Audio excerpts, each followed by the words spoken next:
ഞാൻ നോക്കുമ്പോൾ പുലിമുരുകൻ, ഇത് എന്ത് മുരുക, ഇത് ഭയങ്കര സംഭവമായി പോയി പടം.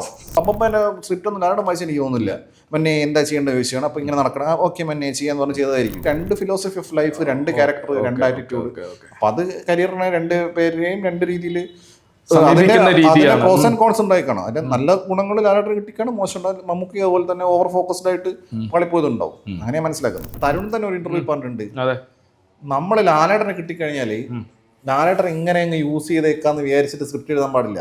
അടുത്ത ബന്ധം കാത്തു സൂക്ഷിച്ചു കഴിഞ്ഞാൽ എനിക്ക് പിന്നെ ആ സിനിമയെ ആത്മാർത്ഥം യോജിക്കുന്നത്. അതുകൊണ്ടാണ് ഒമറിക്കന്റെ പടത്തിനെ റിവ്യൂ ചെയ്യാറ്. പിന്നെ കുറെ ഫ്രണ്ട്സിനെല്ലാം കൂട്ടിയിട്ട് 2 അടിച്ചിട്ട് വീണ്ടും പോയി കണ്ട് പഠിച്ചു കഴിഞ്ഞപ്പോൾ മൺമൂട് പടം. ഊതറ സിനിമ നിങ്ങൾ എന്ത് സാധനം അടിച്ച് കണ്ടു കഴിഞ്ഞാൽ ഇഷ്ടപ്പെടില്ല. മറ്റിങ്ങനെ കളിക്കുന്നത് ഞാൻ നേരെ വരുന്ന് പറഞ്ഞു, എക്സ്ട്രീം പോസിറ്റീവ് പറഞ്ഞു. കുറേ ആൾക്കാർ കേട്ടവാതി കേൾക്കാതെ വാതി ടിക്കറ്റ് എടുത്ത് പിന്നെ ഭീഷണിയൊക്കെ നിങ്ങൾക്ക് കൊല്ലും എന്നൊക്കെ പറഞ്ഞല്ലേ? നിങ്ങൾ അതിന്റെ പേരിൽ ഒളിച്ചു താമസിച്ചിട്ടുണ്ടോ? ഒളിച്ചു താമസിച്ചിട്ടില്ല. ഏതെങ്കിലും സിനിമ ഇറങ്ങിയ സമയത്ത് മമ്മൂട്ടിയാണ് കേരളത്തിൽ ഏറ്റവും അപ്ഡേറ്റ് ആയിട്ടുള്ള മനുഷ്യനാണ് എനിക്ക് തോന്നുന്നത്, സിനിമാ വ്യവസായത്തിലുള്ള ആൾക്കാരിൽ. Considering his age also. Okay, പുള്ളിയുടെ ഏജിൽ ഒരാള് ഇത്രയും അപ്ഡേറ്റഡ് ആയിട്ട് എല്ലാം കണ്ടുപോകുന്ന ഒരാളാണ്. എനിക്ക് പേഴ്സണലി അറിയാം. റിവ്യൂ സിനിമേനെ ബാധിക്കുന്നുണ്ടോ ഇല്ലയോ എന്നുള്ളതൊക്കെ അത് സിനിമാക്കാരാലോചിച്ചാൽ മതി. സിനിമാക്കാർക്ക് മാത്രം അവരെ മാത്രം ഒരു മാറ്റി നിർത്തിക്കൊണ്ട് അവർക്ക് മാത്രം പ്രത്യേക സൗജന്യം ചെയ്തു കൊടുക്കാൻ പറ്റും. പണം ഇൻവെസ്റ്റ് ചെയ്തിട്ട് പണം ഉണ്ടാക്കാനോ സിനിമ എടുക്കുന്നത്. അല്ലാതെ ഇവിടെ നാട് നന്നാക്കാനോ അല്ലെങ്കിൽ പിന്നെ ആൾക്കാരെ സന്തോഷിപ്പിച്ച് കളയാം എന്ന് വിചാരിച്ചിട്ടൊന്നുമില്ല. അപ്പോൾ നമ്മളിന്ന് മാഡിസം ഡിജിറ്റൽ ലിറ്ററേച്ചർ ഫെസ്റ്റിവലിൻ്റെ സിനിമ സെഷനാണ്. അതിൽ ഈ ഒരു സിനിമയെക്കുറിച്ചും സിനിമയുടെ നിരൂപണം എന്ന് പറയാൻ പറ്റില്ല, റിവ്യൂ, അതിനെക്കുറിച്ചുള്ള ഒരു ടോക്ക് ആണ് ഉദ്ദേശിക്കുന്നത്. എൻ്റെ കൂടെയുള്ളത് അശ്വന്ത് കോക്കാണ്. അശ്വന്ത് കോക്കിനെ മലയാളികൾക്ക് ഇൻട്രൊഡ്യൂസ് ചെയ്യേണ്ട ഒരു ആവശ്യമില്ല എന്നാണ് എനിക്ക് തോന്നുന്നത്. നെഗറ്റീവായിട്ടും പോസിറ്റീവായിട്ടും എല്ലാം മലയാളികൾക്ക് വളരെ സുപരിചിതനായിട്ടുള്ള റിവ്യൂവറാണ് അശ്വന്ത് കോക്ക്. അപ്പോൾ നമുക്ക് സെഷനിലേക്ക് കടക്കാം. നമസ്കാരം അശ്വന്ത്. നമസ്കാരം ശൈല. നമ്മൾ മറ്റേ ഫോട്ടോ വെച്ച് കണ്ട ശേഷം ഇപ്പോഴാണ് കാണുന്നത്. അതെ, യുവതാര literature festival, youth literature festival DYFI സംഘടിപ്പിച്ചു. അതിൽ ഞങ്ങൾ ഉണ്ടായിരുന്നു, 2 സെഷനിലായിരുന്നു. അതിലുപരിയായിട്ട് ഞങ്ങൾ കുറേ കാലങ്ങളായിട്ട് തന്നെ പരസ്പരം അറിയുന്ന സുഹൃത്തുക്കൾ കൂടിയാണ്. അശ്വന്ത് എനിക്ക് തോന്നുന്നത് യൂട്യൂബ് റിവ്യൂ തുടങ്ങുന്നതിന് മുമ്പ് തന്നെ നമ്മൾ FP ഫ്രണ്ട്സാണ്. അതെ. അപ്പോൾ അതുകൊണ്ട് പരസ്പരം അടി കൂടേണ്ട ഒരു ആവശ്യം ഉണ്ടാവില്ല എന്ന് കരുതുന്നു. എന്നാലും എന്നോട് ഇവിടെ സംസാരിക്കാൻ വിഷയം ഏൽപ്പിച്ചപ്പോൾ പറഞ്ഞിട്ടുള്ള ഒരു കാര്യം, ഈ ഒരു സിനിമയ്ക്ക് റിവ്യൂ ആവശ്യമാണോ എന്നുള്ളതാണ്. അപ്പോൾ സ്വാഭാവികമായിട്ട് ഇതിനെപ്പറ്റി ഒരു കാഷ്വൽ ടോക്ക്, ഈ ഒരു വിഷയം അവതരിപ്പിക്കുന്നതിന് മുമ്പായിട്ട് ഈ കോർഡിനേറ്റേഴ്സുമായിട്ടുണ്ടായപ്പോൾ ഞാൻ പറഞ്ഞു, പെന്ന് മുതൽ മുട്ടുസൂചി വരെയുള്ള സകല സാധനങ്ങൾക്കും ഇപ്പോൾ ലോകത്തിൽ എല്ലായിടത്തും റിവ്യൂ നോക്കുന്നുണ്ട്. അപ്പോൾ സ്വാഭാവികമായിട്ടും ഒരു കോടികളുടെ ബിസിനസ്സായ സിനിമയ്ക്ക് റിവ്യൂ അത്യാവശ്യം തന്നെയാണ് എന്നാണ് എൻ്റെ ഒരു കാഴ്ചപ്പാടായിട്ട് തോന്നിയിട്ടുള്ളത്. അത് ആരുടെ ഭാഗത്തെങ്കിലും അതിന് എന്തെങ്കിലും പ്രശ്നമുണ്ടോ എന്നൊന്നും എനിക്കറിയില്ല. ഒരുപക്ഷെ അതിൻ്റെ ഏറ്റവും അധികം ആക്രമണം നേരിട്ടൊരു മനുഷ്യനൊക്കെയാണ് അശ്വന്ത്. അപ്പോൾ അശ്വന്തിന് ഈ ഒരു അഭിപ്രായത്തിൽ സിനിമയ്ക്ക് റിവ്യൂ ആവശ്യമുണ്ടോ എന്നുള്ളൊരു വിഷയത്തിൽ എന്താണ് സംസാരിക്കുന്നത്? അത് ശൈലം പറഞ്ഞ് നിർത്തി അവിടെ തന്നെ ഞാൻ തുടങ്ങാം.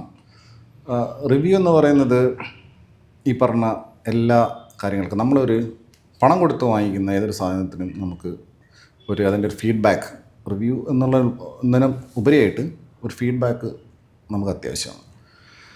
കാരണം സിനിമ ഇൻഡസ്ട്രി എന്ന് പറയുന്നത് ഇവർ തന്നെ പറയുന്നു, വ്യവസായം എന്നാണ് ഇവർ തന്നെ പറയുന്നത്. അപ്പോൾ ഇവർ പണം ഇൻവെസ്റ്റ് ചെയ്തിട്ട് പണം ഉണ്ടാക്കാനാണ് സിനിമ എടുക്കുന്നത്. അല്ലാതെ ഇവിടെ നാട് നന്നാക്കാനോ അല്ലെങ്കിൽ പിന്നെ ആൾക്കാരെ സന്തോഷിപ്പിച്ച് കളയാം എന്ന് വിചാരിച്ചിട്ടൊന്നുമില്ല. അങ്ങനെയാണെന്ന് വെച്ചാൽ സിനിമ ഷൂട്ട് ചെയ്തിട്ട് യൂട്യൂബിൽ ഇട്ടാൽ പോരെ, ഫ്രീ ആയിട്ട് ആൾക്കാർ കാണാമല്ലോ. അതെ. അപ്പോൾ ഇവർ തിയേറ്ററിൽ ഇത് വലിയൊരു പ്രോസസ്സാണ്. അതായത് ഒരു സിനിമ നിർമ്മിക്കുന്നു, അത് തിയേറ്ററിൽ ഡിസ്ട്രിബ്യൂട്ട് ചെയ്യുന്നു, അത് തിയേറ്ററുകാർ കാണിക്കുന്നു, ആൾക്കാർ ടിക്കറ്റ് എടുക്കുന്നു, അതിന് പല ഷെയർസ് ഉണ്ട്, പെർസെൻറ്റേജ് ഉണ്ട്. പ്രൊഡ്യൂസർക്ക് ഇത്ര ഷെയർ, ഡിസ്ട്രിബ്യൂട്ടർ ഇത്ര ഷെയർ, തിയേറ്റർ ഉടമയ്ക്ക് ഇത്ര ഷെയർ, പിന്നെ സർക്കാരിന് കിട്ടുന്ന ടാക്സ് പൈസ. അപ്പോൾ നമ്മൾ പണം കൊടുത്തിട്ട് ഒരു സാധനം, ഒരു പ്രോഡക്റ്റ്, സിനിമ ഒരു ഇൻഡസ്ട്രി എന്ന നിലയ്ക്ക് നമ്മൾ തിയേറ്ററിൽ പോകുന്ന സമയത്ത് നമ്മൾ എന്താണ്, അതൊരു പ്രോഡക്റ്റാണ്. ആ പ്രോഡക്റ്റ് നമ്മൾ അനുഭവിച്ചു കഴിഞ്ഞാൽ, അല്ലെങ്കിൽ നമ്മൾ എക്സ്പീരിയൻസ് ചെയ്ത് കഴിഞ്ഞാൽ, നമ്മളെ കാശ് കൊടുത്ത് എക്സ്പീരിയൻസ് ചെയ്ത് കഴിഞ്ഞാൽ അതിൻ്റെ ഫീഡ്ബാക്ക് കൊടുക്കാനുള്ള അവകാശം ഇന്ത്യ മഹാരാജ്യത്ത് നിലവിലുണ്ട്. ഞാനും ശൈലൻ സംസാരിക്കും ഈ നിമിഷം വരെയുണ്ട്. അത് ജനാധിപത്യപരമായിട്ട് നമുക്ക് ആ ഒരു അവകാശമുള്ളിടത്തോളം കാലം നമ്മുടെ കോൺസ്റ്റിറ്റ്യൂഷൻ അനുവദിച്ചിട്ടുള്ള അവകാശം ഉപയോഗിച്ചുകൊണ്ട് റിവ്യൂ പറയും.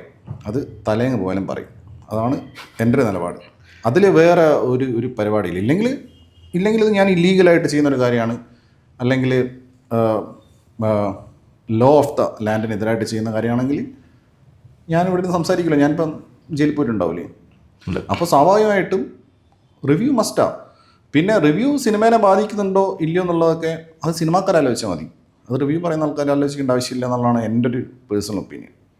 അപ്പോൾ സ്വാഭാവികമായിട്ടും റിവ്യൂ ആണ്. ഇതിന് മാത്രമല്ല, നമ്മൾ ഫുഡ് കഴിച്ചു കഴിഞ്ഞാൽ നമ്മൾ ഗൂഗിളിൽ റിവ്യൂ ചെയ്യാറുണ്ട്. നമ്മൾ പിന്നെ പ്രോഡക്ട്സ് ഓൺലൈനായിട്ട് വാങ്ങിച്ചു കഴിഞ്ഞാൽ റിവ്യൂ കൊടുക്കാറുണ്ട്. എല്ലാത്തിനും റിവ്യൂസ് ഉണ്ട്. ഇപ്പോൾ ഒരു കാറ് വാങ്ങിച്ചു കഴിഞ്ഞാൽ അതിന് നമ്മൾ റിവ്യൂസ് കൊടുക്കുന്നുണ്ട്.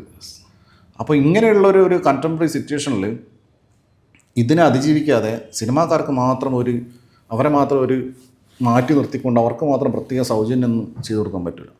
ഇല്ലെങ്കിൽ നിയമപരമായിട്ട് വയലേറ്റ് ചെയ്യുന്നുണ്ടെങ്കിൽ അവർക്ക് നിയമപരമായിട്ട് നിരോധിക്കട്ടെ. അതെ, നിരോധിക്കാം. അതൊരിക്കലും സാധ്യമല്ല ഇന്ത്യ പോലെ രാജ്യത്ത്. ഇല്ലെങ്കിൽ മറ്റേ നോർത്ത് കൊറിയയിലേക്കുള്ള പോലെ ആക്കട്ടെ. ഇവിടെ കിം ജോങ് ഉൻ അല്ലല്ലോ, അയാളെ വ്യത്യസ്തമായ സിസ്റ്റമാണ് നമ്മുടെ ഏത് രാജ്യത്ത് നമ്മൾ ഇന്ത്യയിൽ ജീവിക്കുന്നത്. ഇന്ത്യയിൽ ജീവിക്കുമ്പോൾ ഈ പരിപാടി, അതായത് സിനിമക്കാർക്ക് ഒരു സാഹചര്യമില്ല. അതെ, ഞാൻ എന്താ വെച്ചാൽ ഞാൻ 2-3 തവണ ഈ ചാനൽ ചർച്ചയ്ക്കൊക്കെ പിന്നെ അശ്വന്തിനെ വിളിച്ചിട്ട് അവർ ഏകപക്ഷീയമായിട്ട് അറ്റാക്ക് ചെയ്യുന്ന ഈവൺ അത് എന്താ പറയുക, വാർത്ത ന്യൂസ് റീഡർ അല്ലെങ്കിൽ കൊമ്പിയർ പോലും സിനിമാക്കാരുടെ പക്ഷം നിന്ന് എൻ്റെ സുഹൃത്ത് തന്നെ ആയിരുന്ന ആളാണ്. എന്നാൽ പോലും ആള് വളരെ ഏകപക്ഷീയമായിട്ട് വൺ സൈഡറായിട്ട് നിങ്ങളെ കേൾക്കാൻ പോലും സമ്മതിക്കാത്ത, ഇത് കോടികളുടെ ബിസിനസ് അല്ലേ എന്നും പറഞ്ഞ്, കോടികളുടെ ബിസിനസ് എന്ന് പറഞ്ഞ് ഈ പറഞ്ഞ പോലെ നിങ്ങൾ പറഞ്ഞ കാര്യം മാത്രമല്ല, സമയം എന്ന് പറഞ്ഞൊരു വലിയ ഇതിനേക്കാളും വില കൂടിയ ഒരു സംഗതി ഉണ്ട്.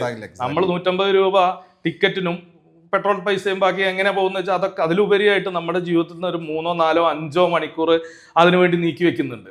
അതും കൂടെ ഇതിൻ്റെ കൂട്ടത്തിൽ കാണേണ്ടതാണ്. പലപ്പോഴും അത് പറയുമ്പോൾ അത് കൺസേൺഡ് അല്ല, ഇവർ ഏകപക്ഷീയമായിട്ട് സിനിമാ വ്യവസായത്തെ തകർക്കുക എന്നുള്ള രീതിയിൽ. നിങ്ങളിപ്പോൾ പറഞ്ഞു നിയമവ്യവസ്ഥ മൂലം നേരിടുകയാണെങ്കിൽ നേരിട്ടോട്ടെ. അപ്പോൾ കേസുകളൊക്കെ ഉണ്ട് അശ്വന്തിന് എന്നുള്ളത് ഞാൻ മനസ്സിലാക്കുന്നു. കേസുകൾ കൊണ്ട് ബുദ്ധിമുട്ടിയിട്ടുണ്ടോ? എന്താണ് ഇതിൻ്റെ ഒരു കേസുകളുടെയൊക്കെ ഒരു അവസ്ഥ? അല്ല, ബുദ്ധിമുട്ടൊന്നുമില്ല. കാരണം കേസ് ആർക്കും കൊടുക്കാം. അല്ല, ഇവർക്ക് വേണമെങ്കിൽ ഇന്ത്യ രാജ്യത്ത് എവിടെ പോയി കേസ് കൊടുക്കാം. ഓക്കെ, അങ്ങനെ ബുദ്ധിമുട്ടിച്ചിട്ടുണ്ടോ ആരെങ്കിലും? ഇല്ല, കേരളത്തിന് പുറത്ത് ഇതുവരെ കേസൊന്നും വന്നിട്ടില്ല. ഈ അടുത്ത് അവർക്കൊരു വഴിമരുന്നിട്ട് കൊടുക്കലാവോ? ഞാൻ ഇല്ലല്ല, അത് കുഴപ്പമില്ല. അതൊന്നും നമുക്ക് വിഷയമില്ല. ഈ അടുത്ത് ചിരഞ്ജീവിയുടെ ഒരു സിനിമ ഇറങ്ങിയിരുന്നു. അപ്പൊ ചിരഞ്ജീവിയുടെ സിനിമയ്ക്ക് ഓൾറെഡി അവര് കോർട്ടിൽ പോയിട്ട് മനശങ്കര മറ്റേ ഒരു പേര് മറന്നുപോയി. അപ്പോ ബുക്ക് മൈ ഷോയിൽ അവരെന്ത് ചെയ്തു, റിവ്യൂ റിമൂവ് ചെയ്യിപ്പിച്ചു. BookMyShow rating. അപ്പോൾ എന്നെ ഒരു സൗത്ത് ഇന്ത്യയിലുള്ള ഏതോ ഒരു ഇവരെ ഇതാണ്. അപ്പോൾ കേരളത്തിൽ ചാർജുള്ള ആളെൻ്റെ അടുത്ത് പറഞ്ഞു, ഉടനടി നിങ്ങളുടെ റിവ്യൂ റിമൂവ് ചെയ്യണം, അല്ലെങ്കിൽ കോടതി നടപടി നേടണം. ഓക്കെ, ആയിക്കോട്ടെ, ഞാൻ റിപ്ലൈ ഒന്നും കൊടുത്തില്ല. അപ്പോൾ ഈ പ്രധാനമായിട്ട് വരുന്ന ഡിഫമേഷൻ കേസസ്, ഉബൈനി എന്ന് പറഞ്ഞ ഒരു ഏതോ ഒരു സിനിമ ഉണ്ടായിരുന്നു. സിനിമ എനിക്ക് മനസ്സിലായി, ഞാൻ കണ്ടിട്ടില്ലായിരുന്നു.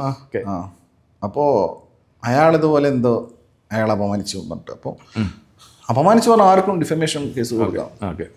അപ്പോൾ അത് നമുക്ക് കോർട്ടിൽ നേരിടാവുന്ന കാര്യമുള്ളൂ. അതിന് എനിക്ക് അഡ്വക്കേറ്റ് ഉണ്ട്, ഹൈക്കോർട്ടിലെ അഡ്വക്കേറ്റ് ഉണ്ട്. അപ്പോൾ എനിക്കത് ഞാൻ അഡ്വക്കേറ്റിനെ വെച്ച് ഡീൽ ചെയ്യും. ഡിഫമേഷൻ കേസ് കൊടുക്കണമെങ്കിൽ നമ്മൾ നമ്മളിപ്പോൾ 1 crore ആണെന്ന് അതിന്റെ ഒരു പെർസെന്റ് അവിടെ കൊടുക്കണം. 10% കൊടുക്കണം. അപ്പോൾ 10 ലക്ഷം രൂപ. അത് ആ കേസ് വിജയിച്ചില്ലേ 10 ലക്ഷം പോവുകയും ചെയ്യും. അതെ, ഇതുവരെ ഇന്ത്യയിൽ ആരും അങ്ങനെ കേസ് വിജയിച്ച ചരിത്രമില്ലാന്ന് ഞാൻ അറിഞ്ഞിട്ടുണ്ട്.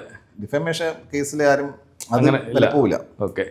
പിന്നെ പ്രത്യേകിച്ച് റിവ്യൂ പറഞ്ഞ ഒട്ടും നിലനിൽക്കില്ല എന്നുള്ളതാണ്. പിന്നെ പേഴ്സണൽ ആയിട്ടുള്ള പിന്നെ അറ്റാക്കുകൾ അല്ലെങ്കിൽ ഭീഷണിയൊക്കെ നിങ്ങൾക്ക് വന്നു കൊല്ലും എന്നൊക്കെ പറഞ്ഞല്ലേ, നിങ്ങൾ അതിന്റെ പേരിൽ ഒളിച്ചു താമസിച്ചിട്ടുണ്ടോ? എവിടെയെങ്കിലും ഒളിച്ചു താമസിച്ചിട്ടില്ല. ഏതെങ്കിലും സിനിമ ഇറങ്ങിയ സമയത്ത്? അല്ല, പൊതുവെ പുറത്തിറങ്ങാൻ മടിയുള്ള ഒരാളാണോ? അതെന്റെ നേച്ചർ ഉണ്ടോ? എന്നോട് പലരും പറഞ്ഞു അശ്വന്ത് ഇൻട്രോവേർട്ട്. ഞാൻ പറഞ്ഞു അങ്ങനെ കണ്ട സമയത്തൊന്നും അങ്ങനെ തോന്നിയിട്ടില്ല. ഇൻട്രോവേർട്സിന്റെ പ്രശ്നം എന്ന് വെച്ചാൽ അവരുടെ ഒരു കംഫർട്ട് സോണിൽ അവർ എക്സ്ട്രോവേർട്സ് ആയിരിക്കും. ഓക്കെ, അപ്പോൾ ഞാൻ നിങ്ങളുടെ അടുത്ത് കംഫർട്ട് ആയതുകൊണ്ടോ? ഓക്കെ, വേറെ ഏതെങ്കിലും എനിക്ക് ഭയങ്കരമായിട്ട് ഡിറ്റാച്ച്മെന്റ് തോന്നുന്ന അല്ലെങ്കിൽ എനിക്കൊരു തോന്നാനുള്ള സംസാരിക്കില്ല. ഓക്കെ, നിങ്ങളെനിക്ക് കംഫർട്ടബിൾ ആണ്. ഓക്കെ, അതുകൊണ്ട് സംസാരിക്കുന്നത്. ഓക്കെ, അപ്പോൾ ഞാൻ എന്താ വെച്ച് കഴിഞ്ഞാൽ എൻ്റെ ലൈഫ് സ്റ്റൈൽ എന്ന് വെച്ച് കഴിഞ്ഞാൽ പണ്ടേ ഞാൻ സോഷ്യലി മിങ്കിൾ ചെയ്യുന്ന ഒരാളല്ല. എൻ്റെ നാട്ടിലും അങ്ങനെ തന്നെയാണ്. നാട്ടിൽ എനിക്ക് അങ്ങനെ സുഹൃത്തുക്കളോ ആൾക്കാരോ പിന്നെ അങ്ങനെ കല്യാണത്തിന് പോലെ അങ്ങനെ പരിപാടിയൊന്നുമില്ല. കല്യാണത്തിന് തലേദിവസം പോയിട്ട് ചോറും കറിയും വിളമ്പുക, പിറ്റേന്ന് ഡ്രസ്സ് മാറി കല്യാണത്തിന് പോവുക, അങ്ങനത്തെ പരിപാടിയൊന്നുമില്ല. കാരണം എനിക്ക് സോഷ്യൽ ആങ്സൈറ്റി ഉണ്ട്, സ്റ്റേജ് ഫിയർ ഉണ്ട്. ഇപ്പോൾ തിയേറ്ററിൽ തന്നെ ഇങ്ങനെ ആൾക്കാർ ഇരിക്കുമല്ലേ ലേറ്റ് ആയിട്ട്, അതിന്റെ നടുക്കൂടെ കയറി പോകുമ്പോൾ എനിക്ക് ഭയങ്കര സോഷ്യൽ ആങ്സൈറ്റി. അത് പണ്ടേ ഉള്ള സംഗതി നമ്മൾ മറികടക്കേണ്ടതാണ്. നിങ്ങൾ മറികടന്നില്ല എനിക്ക് തോന്നുന്നത്. അതാണ്. പക്ഷെ നിങ്ങളൊരു അധ്യാപകം കൂടിയല്ലേ സ്വാഭാവികമായിട്ടും. That's my profession. ചില കാര്യം നമുക്ക് ചെയ്തല്ലേ പറ്റും. അതും എനിക്ക് ഭയങ്കര ബുദ്ധിമുട്ടാണ്. അതായത് ഞാൻ 65 പിള്ളേരുടെ ക്ലാസ്സിലേക്ക് ഞാൻ കയറി പോകുന്നത്. അത് ഫസ്റ്റ് ടൈം നമുക്കൊരു അക്വൈൻറ്റൻസ് പറഞ്ഞ സാധനം ഉണ്ടല്ലോ. നമ്മളൊരു സുപരിചിതമായി കഴിഞ്ഞാൽ നമുക്ക് പിന്നെ പ്രശ്നമില്ല. ഞാനിപ്പോൾ ഒരു സ്കൂളിൽ പോകണം, നമ്മൾ ട്രാൻസ്ഫർ അടിക്കും ഇടയ്ക്കിടയ്ക്ക്. ഞാനൊരു സ്കൂളിൽ പോകണമെങ്കിൽ ഈ 65 പിള്ളേരുടെ ഇടയിലേക്ക് ഫസ്റ്റ് 65 പിള്ളേരുകളല്ല, സ്കൂൾ ഞാനിങ്ങനെ കോമ്പൗണ്ടിലേക്ക് കയറുന്ന പോലെ കാണുമ്പോൾ ഇതാ ബെല്ലടിച്ചിട്ടുണ്ടാവില്ലോ. കുട്ടികൾ മൊത്തം ഇങ്ങനെ 3-4 സ്റ്റോറിയുടെ ബിൽഡിങ്ങിൽ ഇങ്ങനെ നിൽക്കുക. അപ്പോൾ ഒരു ചങ്ങായി ഇങ്ങനെ ഇറങ്ങി വരിക. അപ്പൊ കുട്ടികൾ കൂക്കിയൊക്കെ ഇടും മോളിന്ന് അങ്ങനെ വിളിക്കും. കാരണം വിളിക്കും. അപ്പൊ ഞാനിങ്ങനെ അങ്ങോട്ടും ഇങ്ങോട്ടും നോക്കാണ്ട് ഇങ്ങനെ പോവാ. പിന്നെ അടുത്ത ആങ്സിന്റെ സ്റ്റാഫ് റൂം പോയി കഴിഞ്ഞാൽ അവിടെ വെച്ചാൽ ഭയങ്കരமான teachers, physics, chemistry, biology, history, മറ്റേ അക്കൗണ്ടൻസി, അങ്ങനെ മറ്റേ ഭയങ്കരமான ടീച്ചേഴ്സ് ഇങ്ങനെ ഇരിക്കുക, വർഷങ്ങളെ പഠിപ്പിച്ച് പരിചയമുള്ള. അപ്പം ഞാനിങ്ങനെ പോകുന്ന സമയത്ത് എനിക്ക് അവരെയും ഫേസ് ചെയ്യാൻ ബുദ്ധിമുട്ടാണ്. അത് കഴിഞ്ഞിട്ട് ഫസ്റ്റ് പീരീഡ് ഞാൻ ക്ലാസ്സിൻ്റെ തീർന്നു. അതങ്ങനെ അത് ഈ 65 കുട്ടികളുടെ കാര്യം പോകുന്ന സമയത്ത് ഭയങ്കര ബുദ്ധിമുട്ടാണ്. പക്ഷെ പിന്നെ ഫസ്റ്റ് പീരീഡ് കഴിഞ്ഞു പിന്നെ പ്രശ്നമില്ല, കുട്ടികളുടെ പരിചയം കഴിയാൻ പിന്നെ ഈ ഒരു പ്രശ്നം പുതിയ സ്ഥലത്ത് ചെല്ലുമ്പോഴുള്ള ഒരു പ്രശ്നമാണ്. വഴിമാറി പോകണം. അപ്പൊ അത് പോട്ടെ. അപ്പൊ ഞാൻ ചോദിക്കാൻ പോകുന്നത് ഈ സിനിമയുടെ കാര്യം വെച്ചാൽ ഞാൻ ഒളിച്ച് താമസിക്കുന്നല്ല, എനിക്ക് പുറത്തിറങ്ങാൻ താല്പര്യമില്ല. ഈ നാട്ടിൽ ഇറങ്ങാനും എനിക്ക് താല്പര്യം. ഇത് ഞാൻ പണ്ട് വിവാദം എന്നുവെച്ചാൽ ഈ ആൾക്കാർക്ക് തീരെ മര്യാദയില്ല. റോഡിൽ ഇറങ്ങിയ ഡ്രൈവിംഗ് പ്രശ്നം, തിയേറ്ററിൽ പോയി കഴിഞ്ഞാൽ തിയേറ്ററിൽ സിനിമ കാണാൻ വരുന്ന ആൾക്കാർ മര്യാദയില്ല. പിന്നെ എവിടെ പോയി കഴിഞ്ഞാലും ബുദ്ധിമുട്ടാണ്. എനിക്ക് ഭയങ്കര പോലെ അല്ലെങ്കിൽ മറ്റെന്തോ ഒരു സംഭവം ഉണ്ട്. അതുകൊണ്ടാണ് ഇതിന്റെ ഇടയിലേക്ക് ഇറങ്ങി അങ്ങോട്ട് മിങ്കിളാവാനുള്ള അല്ല, എനിക്ക് അഡ്ജസ്റ്റ്മെന്റ് പ്രോബ്ലം ഉണ്ട്. എന്ന് വെച്ച് കഴിഞ്ഞാൽ ആൾക്കാർ തീരെ മര്യാദ ഇല്ലാത്ത ആൾക്കാരുടെ ഇടയിൽ കഴിയുന്ന സമയത്ത്, ഇറങ്ങി കഴിയുന്ന സമയത്ത് ഭയങ്കര ബുദ്ധിമുട്ടാണ്. അപ്പോൾ മാക്സിമം പുറത്തേക്ക് ഇറങ്ങാതെ കഴിഞ്ഞാൽ സമാധാനം കിട്ടും. അപ്പോൾ ഞാൻ ചോദിച്ചു തുടങ്ങിയതല്ല. അപ്പോൾ നിങ്ങൾ റിവ്യൂ ചെയ്യുമ്പോഴും സ്വാഭാവികമായിട്ട് നിങ്ങൾ ഹയർ സെക്കൻഡറി അധ്യാപകനാണ്, വലിയ കുട്ടികളാണ്, നമ്മളും ആ പ്രായം കഴിഞ്ഞ് വന്ന ആൾക്കാരാണ്. ഏറ്റവും അധികം നമ്മുടെ മനസ്സിൽ കുരുത്തക്കേടുകളും അല്ലെങ്കിൽ റെബലിയൻ സ്വഭാവമൊക്കെ ഉണ്ടാകുന്ന അവസ്ഥയാണ്. നിങ്ങൾ ഈ റിവ്യൂ ചെയ്ത് സ്വാഭാവികമായിട്ടും ചെയ്തതിന് ശേഷം അധ്യാപകനായിട്ട് വർക്ക് ചെയ്തിട്ടുണ്ടായിരുന്നല്ലോ അല്ലേ? സ്വാഭാവികമായിട്ടും വിദ്യാർത്ഥികളുടെ ഭാഗത്തു നിന്നുള്ളൊരു പ്രതികരണം എന്തായിരുന്നു? ആ സമയത്താണ് ഏറ്റവും അധികം താരാരാധനകളും ഷോ ബിസിനസ്സിൽ ഏറ്റവും അധികം താല്പര്യമുള്ള സമയം. നമുക്കറിയാം, നമ്മളൊക്കെ ഫാൻസൊക്കെ ആയിരുന്ന ആൾക്കാരാണ്. ശുദ്ധ ഫാനായിരുന്നു എന്ന് എനിക്ക് തോന്നുന്നത്. ഞാൻ ഫാനായിരുന്നു. അപ്പോൾ ആ സമയത്ത് ഇവരുടെ ഒരു വളരെ എന്തെങ്കിലും നെഗറ്റീവായിട്ടുള്ള പ്രതികരണമൊക്കെ ഉണ്ടാവാറുണ്ടോ? ഒരിക്കലും ഇല്ല. കാരണം ഞാൻ സ്റ്റുഡൻസുമായിട്ട് ഭയങ്കര ആപ്പോ വി ആർ ലൈക്ക് ഫ്രണ്ട്സ്. അവർക്ക് എന്ത് എന്നോട് പറയാം. ആദ്യത്തെ സംഭവം ബ്രേക്ക് ചെയ്ത് കഴിഞ്ഞാൽ ക്ലാസ്സുകാർ പഠിപ്പിക്കുന്നല്ലോ, കുട്ടികളായിട്ടുള്ള നമ്മളൊരു അധ്യാപകൻ എന്നുള്ളതിൽ നിങ്ങൾ പ്രിയപ്പെട്ടവരാണ്. എന്നിട്ട് നിങ്ങളിപ്പോൾ ലീവ് എടുത്ത് അത് ലീവ് എടുത്തു. അത് പിന്നെ കുറച്ചും കൂടെ ഇൻകം അതുകൊണ്ടല്ല, അത് ലീവ് എടുത്തെന്ന് വെച്ചാൽ അത് പ്രശ്നമാണ്. ലീവ് എടുത്തില്ലെങ്കിൽ കാരണം നമ്മൾ വേറെ ഇൻകം ജനറേറ്റ് ചെയ്യാൻ പാടില്ല. ഗവൺമെന്റ് പ്രൊഡ്യൂസേഴ്സിന്റെ ജോലി കളയിപ്പിക്കാൻ വേണ്ടിയിട്ട് വല്ലാതെ കഷ്ടപ്പെടുന്നുണ്ട്. പക്ഷെ ആക്ച്വലി എനിക്ക് തന്നെ ജോലിക്ക് പോകാൻ താല്പര്യമില്ലാതിരിക്കുന്ന സമയത്താണ് ഇവര് എന്നെ ജോലിക്ക് പോകാന്ന് പറഞ്ഞു കഴിഞ്ഞാൽ കുറച്ചും കൂടെ കംഫർട്ടായ സാധനം വെറുതെ ഇരിക്കുക എന്നുള്ളത് തന്നെയാണ്. അപ്പൊ ഞാൻ പറഞ്ഞ വെച്ചാൽ കുട്ടികളെ വെച്ചാൽ നമ്മൾ വിചാരിക്കാൻ പാടില്ല, കുട്ടികൾ ഭയങ്കര സെൻസിബിളാണ്. ആ പോയിന്റിക്കാണ് ഞാൻ വന്നത്. അതായത് നമ്മുടെ കാലത്ത് ഒരു താരാരാധനയോ അല്ലെങ്കിൽ ഫേസ്ബുക്കിൽ കാണുന്ന കുറച്ച് മുതിർന്ന ആളുകൾ തെറി വിളിക്കുന്ന പോലെ ഒന്നും ഇല്ല. എനിക്ക് തോന്നുന്നത് താരാരാധന പൊളിഞ്ഞു പോയൊരു സമയമാണെന്ന് എനിക്ക് പിള്ളേർക്ക് ഇതൊന്നും. പിള്ളേർ വേറെ യൂണിവേഴ്സിറ്റി ഈ റീൽസിലും അങ്ങനെയുള്ള ആൾക്കാരൊക്കെയാണ് ഇവർക്ക് കുറച്ചും കൂടെ താല്പര്യം. അവര് മറ്റേ BTS-ഉം മറ്റേതൊക്കെ അവർ കാണും. അവരെ സംബന്ധിച്ച് ഇവിടെ മറ്റെന്തായാലും ഇപ്പോൾ പണ്ടൊരിക്കൽ പ്രേംചന്ദ് എഴുതിയിട്ടുണ്ട്, ചിത്രഭൂമിയിൽ സിനിമാ നിരൂപണം ചെയ്ത് തുടങ്ങിയ സമയത്ത് ഭയങ്കരമായ പ്രതിസന്ധി നേരിട്ടു. കാരണം മൂലധനാധിഷ്ഠിതമാണല്ലോ ഈ പത്രപ്രവർത്തനം, അത് തന്നെയാണല്ലോ. അതായത് മാതൃഭൂമി ഒരു സ്ഥാപനത്തിന് സ്വന്തമായി പ്രൊഡക്ഷൻ ഹൗസ് ഉള്ളതാണ്. അതേ സമയത്ത് തന്നെ ഒരു മീഡിയകൾ ഉള്ളതാണ്. പലവിധ മീഡിയകൾ സ്വതന്ത്രമായിട്ട് അവിടെ ഒരു റിവ്യൂ ചെയ്ത സമയത്ത് ഭയങ്കരമായ പ്രതിസന്ധി നേരിട്ടു, ഭീഷണികൾ നേരിട്ടു. അതായത് ഭീഷണി പേഴ്സണലായിട്ടുള്ള അറ്റാക്ക് അല്ല ഉദ്ദേശിക്കുന്നത്, മറ്റു രീതിയിൽ. ഇവിടെ ഏറ്റവും അധികം നേരിടാൻ ഭയം ഈ സിനിമ ഇൻഡസ്ട്രിയിലുള്ള ആൾക്കാരെയാണെന്ന് അദ്ദേഹം അല്ലെങ്കിൽ അതുമായിട്ട് ബന്ധപ്പെട്ട ആൾക്കാർ പറയുന്നത് ഞാൻ കേട്ടിട്ടുണ്ട്. പരസ്യമായിട്ട് തന്നെ, അല്ല രഹസ്യമായിട്ടല്ല. പക്ഷേ ഈ ഒരു തലമുറ അതിൽ നിന്ന് കുറേയധികം മാറിയെന്നാണ് എനിക്ക് തോന്നുന്നത്. അല്ലെ, നിങ്ങൾ പറഞ്ഞ പോലെ പുതിയ കുട്ടികൾ പുതിയ കുട്ടികൾക്ക് ഈ താരാരാധന എന്ന് പറഞ്ഞാൽ കുറച്ചും കൂടെ വികേന്ദ്രീകൃതമായിട്ട് പോയി. അതെ. അല്ലെ? മാത്രമല്ല അവര് ഫോളോ ചെയ്യുന്ന ആൾക്കാർ എന്ന് പറഞ്ഞു കഴിഞ്ഞാൽ ഈ മമ്മൂട്ടി, മോഹൻലാൽ ഒന്നുമല്ല. ഇവർക്ക് ഇപ്പൊ തൊപ്പീനെ ഫോളോ ചെയ്യുന്ന ആൾക്കാരുണ്ട്, ഹനാൻ ഷാനെ ഫോളോ ചെയ്യുന്ന ആൾക്കാരുണ്ട്, മറ്റേ ആഷിറിനെ ഫോളോ ചെയ്യുന്ന ആൾക്കാരുണ്ട്. ഇവര് അവർക്ക് അവരുടെ വൈബ് പിടിക്കുന്ന ആൾക്കാർ, ആ ഒരു ലാംഗ്വേജ് സംസാരിക്കുന്ന ആൾക്കാർ, ആ ഒരു കമ്മ്യൂണിക്കേഷൻ പ്രോസസ് കീപ്പ് ചെയ്യുന്ന ആൾക്കാരായിട്ടാണ് അവർ കണക്ട് ആവുന്നത്. Especially insta is completely another world. അതെ. അപ്പൊ അവിടെ അവർക്ക് അവരുടെ ലോകത്തിലുള്ള ആളുകളായിട്ടാണ് കണക്ട്. അതുകൊണ്ടല്ലേ മറ്റേ ഇവരൊക്കെ വരുന്ന സമയത്ത് ഇത്ര ഇപ്പൊ അനാൻ ഷാന്റെ ഇതിൽ അപ്പൊ അത് ഫേസ്ബുക്കിൽ ഇരുന്ന് വരുമ്പോ പൊതുലോകത്തിന് അറിയില്ല. ഈവൻ നെസ്ലിനെ പോലും അറിയാത്ത ഭയങ്കരമായിട്ടുള്ള സിനിമ റിവ്യൂവർ ആണ് എന്നൊക്കെ പറയുന്ന ആൾക്കാരുണ്ട്. ഇത് റിവ്യൂവർ അല്ല, നിരൂപകരാണ് എന്നൊക്കെ പറഞ്ഞ് സീരിയസ് ആയിട്ട് കാണുന്ന ആൾക്കാർ നെസ്ലിനെ പോലും കാണാത്ത ഇതാരാണ്. ഇപ്പൊ ഞാനൊരു വളരെ അത്ഭുതത്തോടു കൂടി നിരൂപകരുടെ കാര്യമല്ല പറയുന്നത്, ഒരു 2 ദിവസം മുമ്പ് ജഡ്ജ്മെന്റ് അല്ലേ എന്തോന്ന് അതെ മിമിക്രിയുടെ ജഡ്ജ്മെന്റ് നടത്തുന്ന സമയത്ത് നെസ്ലിനെ ജഡ്ജിനെ അറിയാത്ത പ്രശ്നം ഉണ്ടായി. നാടകക്കാർക്ക് അറിഞ്ഞില്ല എന്നുള്ള പ്രശ്നം, സോറി നിരൂപകരല്ല, നാടകക്കാർക്ക് പ്രശ്നമുണ്ടായി. അപ്പൊ അത് വായിക്കുമ്പോൾ നമ്മൾ സ്വാഭാവികമായിട്ടും നെസ്ലിനൊക്കെ ആദ്യത്തെ സിനിമയിൽ ഐഡന്റിറ്റി തെളിയിച്ച ഒരു മനുഷ്യനാണ്, അത്യാവശ്യം വിജയിച്ച സിനിമയായിരുന്നു. എന്നിട്ട് പോലും ഈ നെസ്ലിനെ അറിയില്ല എന്ന് പറഞ്ഞത് അല്ല എനിക്ക് പൊതുവാൻ തോന്നിയത്. അതിന്റെ താഴെയുള്ള കമന്റ് വായിച്ചു നോക്കിയാൽ ആരാണ് അവൻ എന്ന് ചോദിക്കുന്ന ഒരു നല്ല ശതമാനം ആൾക്കാർ കേരളത്തിലും ഇപ്പോഴും ഉണ്ട്, ഫേസ്ബുക്കിലുണ്ട് എന്നുള്ളതാണ് ഒരു സത്യം. അപ്പൊ അതിനിടയിൽ പക്ഷെ അതുകൊണ്ട് തന്നെ ആയിരിക്കില്ല, ഞാനിപ്പോ ഒരു പക്ഷേ പിന്നെ ആൾക്കാർ തെറി പറയാൻ സാധ്യതയുള്ള ചോദ്യം, അതുകൊണ്ട് തന്നെ ആയിരിക്കില്ലേ മമ്മൂട്ടി മോഹൻലാലും ഒക്കെ ഇപ്പോഴും നമ്മുടെ നാട്ടിൽ സൂപ്പർ സ്റ്റാർ ആയിട്ട് നിൽക്കുന്നത്, അല്ലെങ്കിൽ അല്ല അത് സെന്റർ ഓഫ് ബിസിനസ് ആയിട്ട് നിൽക്കുന്നത്. അത് ആ ഒരു ജനറേഷൻ ഇപ്പോഴും കൂടെ ഉണ്ടല്ലോ. അതെ, ആ ജനറേഷൻ ഉള്ളത് കൊണ്ടല്ലേ എന്നാണ് ഞാൻ. അതായത് ഈ ആഴ്ച ഇറങ്ങിയ ചത്താപ്പച്ച കണ്ടു റിവ്യൂ ഞാൻ കേട്ടു. അപ്പൊ എന്നെ സംബന്ധിച്ച് പേഴ്സണലായിട്ട് അത് ഈ ലാസ്റ്റ് ഭയങ്കരമായിട്ട് വാൾട്ടറിന്റെ പിള്ളേർ എന്ന് പറഞ്ഞു വാൾട്ടർ വന്നപ്പോൾ അത് ഷൂ എന്ന് പറഞ്ഞ എഫക്ട് ഉണ്ടായത് പോലെയാണ് തോന്നുന്നത്. അല്ലെ? അങ്ങനെയാണ്. ഇത് പിന്നെ ആർക്ക് വേണ്ടിയായിരിക്കും ഇങ്ങനെ ഒരു ക്യാരക്ടറിനെ കൊണ്ടുവന്നുള്ളത് എന്നുള്ളതാണ് മമ്മൂക്കുള്ള ഫാൻസിന് വേണ്ടിയിട്ട്. പക്ഷെ മമ്മൂക്കയുടെ ഫാൻസിന് ഇത് ഇഷ്ടപ്പെടുന്നുണ്ടാവും ഇല്ല. പക്ഷെ തിയേറ്ററിൽ ഫസ്റ്റ് ഇൻട്രോയുടെ സമയത്ത് ഭീകരമായിട്ടുള്ള കയ്യടിയായിരുന്നു, ഭയങ്കര റിസപ്ഷൻ ആയിരുന്നു. അത് കഴിഞ്ഞ് അതിലുള്ള എല്ലാരെക്കാളും വീക്കായി പോയി ക്യാമിയോ എന്നുള്ള അഭിപ്രായം.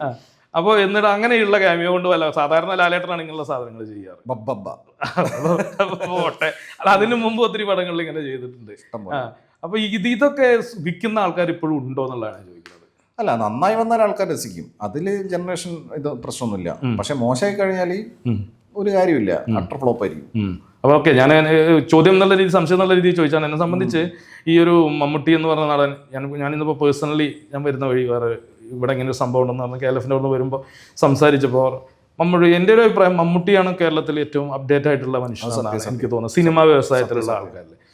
Considering his age also. Okay, പുള്ളിയുടെ ഏജിൽ ഒരാള് ഇത്രയും അപ്ഡേറ്റഡ് ആയിട്ട് എല്ലാം കണ്ടുപോകുന്ന ഒരാളാണ്, എനിക്ക് പേഴ്സണലി അറിയാം. അപ്പോൾ ആളുടെ പേര് പറഞ്ഞില്ല, എൻ്റെ കൂടെ ഉണ്ടായിരുന്ന ഒരു കക്ഷി പറഞ്ഞു ഞാൻ പേഴ്സണലായിട്ട് പോയിട്ട് പുള്ളിയോട് കഥ പറഞ്ഞിട്ടുണ്ട്. ഇവിടെ ഹിറ്റായിട്ടുള്ള ഒരു പടം തന്നെയാണ്, പക്ഷെ പുള്ളിക്ക് അത് വേറെ ചില പ്രശ്നങ്ങൾ കാരണം ചെയ്യാൻ പറ്റിയില്ല.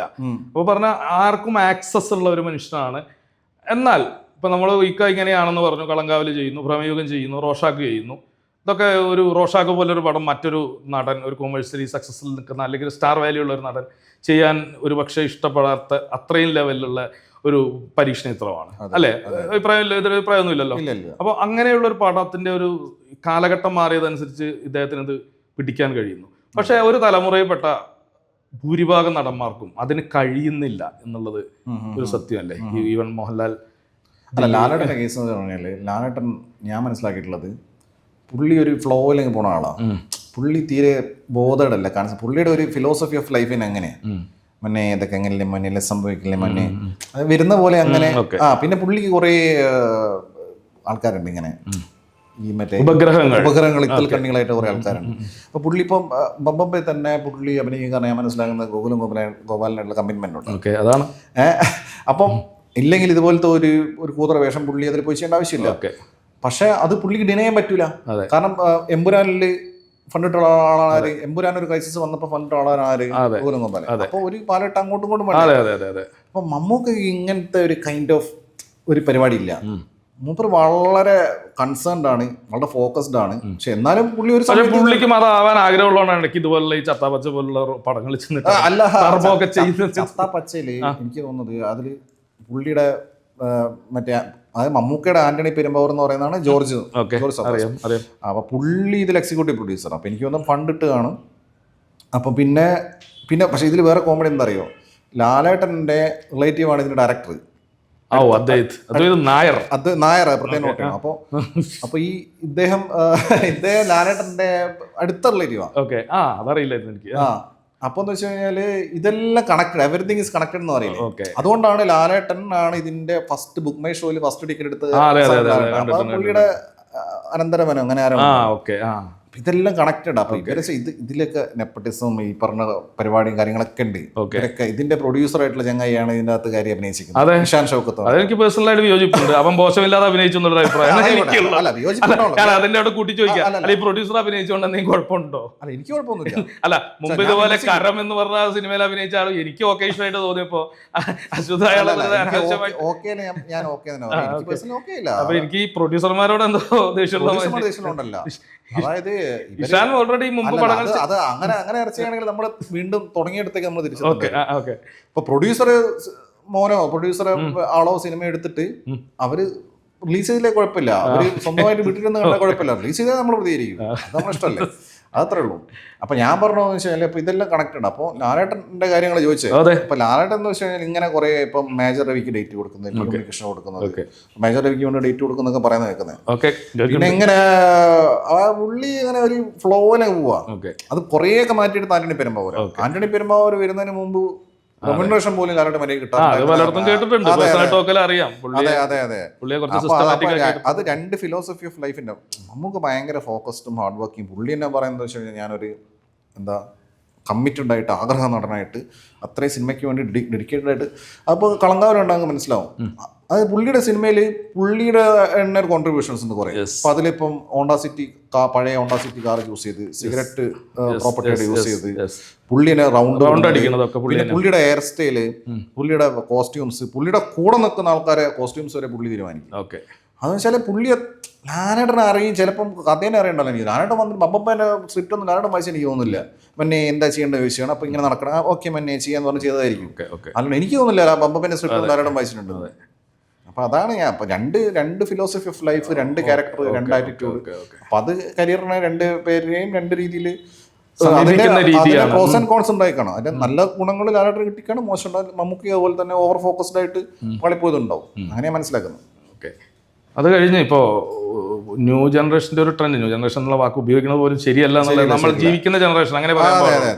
ന്യൂ ജൻ എന്നൊക്കെ പറയുന്നത് വളരെ മോശമായിട്ടുള്ളൊരു ടേമായിട്ടാണ് എനിക്ക് തോന്നിയത്. ഈ ഒരു നമ്മൾ ജീവിക്കുന്ന ഒരു ജനറേഷനിലുള്ള ആക്ടേഴ്സ് അഭിനയിക്കുമ്പോൾ സ്വാഭാവികമായിട്ടും ഈ ഒരു സ്വീകരിക്കാത്തൊരു തലമുറ ഉണ്ടെങ്കിൽ, നിങ്ങൾ പറഞ്ഞ പോലെ പാരലൽ വേൾഡ് എന്ന് പറഞ്ഞ പോലുള്ള ചില ആളുകൾ അതിനെ ഭീകരമായിട്ട് ആഘോഷിക്കുകയും, അതൊക്കെ വളരെ ഒരു പോസിറ്റീവായിട്ടുള്ള കാര്യമായിട്ടുള്ള. ഇടക്കാലത്ത് ഈ ഒരു താരകേന്ദ്രീകൃതമായ ഒരു സിനിമ മലയാള സിനിമയെ വളരെയധികം പുറകോട്ട് നയിച്ചിരുന്ന ഒരു കാലത്ത് നിന്ന് ഇപ്പോൾ എന്തും ചെയ്യാവുന്ന ഒരു അവസ്ഥയിലേക്ക്, ഈവൻ മമ്മൂക്ക പോലും ഈ ഒരു പുതിയ ജനറേഷനിൽ ഡയറക്ടേഴ്സ് വന്നതുകൊണ്ടും ഈ മറ്റുള്ള പുതിയ ജനറേഷൻ ആക്ടേഴ്സ് എല്ലാ ഇൻഡസ്ട്രിയിലുള്ളവർ ചെയ്യുന്നത് കാണുന്നതും ഒക്കെ കൊണ്ടായിരിക്കണം അപ്ഡേറ്റ് ആവാൻ എല്ലാ നിമിഷവും ശ്രമിച്ചുകൊണ്ടേയിരിക്കുന്നതാണ്. ഒരു പ്രത്യേക കാലഘട്ടത്തിന് ശേഷമാണ് പുള്ളിയെ തുടങ്ങിയെന്ന് എടുത്തു പറയണം. 20 സിനിമകളൊക്കെ ഒന്നിച്ചു പൊട്ടിപ്പോയ സമയം ഉണ്ടായിട്ടുണ്ട്.